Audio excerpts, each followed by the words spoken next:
Samantala, isa sa ilalim na sa inquest proceedings bukas ang lalaking sumaksak at tumaga sa kanyang 2 taong gulang na anak na babae.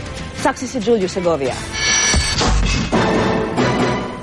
Magapa ang muka at di halos makadilat ng mga mata ang lalaking ito nang dalhin sa Parañaque Police Headquarters kaninang tanghali. Kinuyog siya ng mga galit na kapitbahay matapos umanong pagsasaksakin at pagtatagain ng kanyang 2 taong gulang na anak na babae. Hawak-hawak yung bata. Tapos hindi ko malaman kung ano yung tatagayin niya o yung bata o yung motor.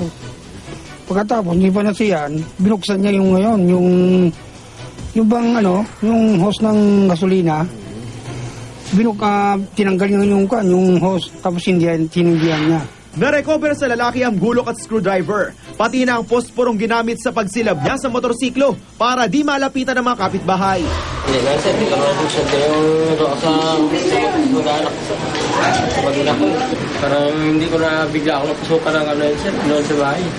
Sa panayam ng pulisya sa live-in partner ng suspect, lumabas na balisaraw ito at wala umanong tulog, bunga ng pagsiselos. Maaaring magselos dahil nakitaan yata ng Facebook yung asawa. May ka-chat, hindi natin masabi yun sa ngayon. Pero yun, pwedeng isa sa dahilan. Madalas po na nag-aaway. Basta na lang yung lalaki na yan, bigla lang magagalit tapos pag gusto niyang gagawin niya talaga.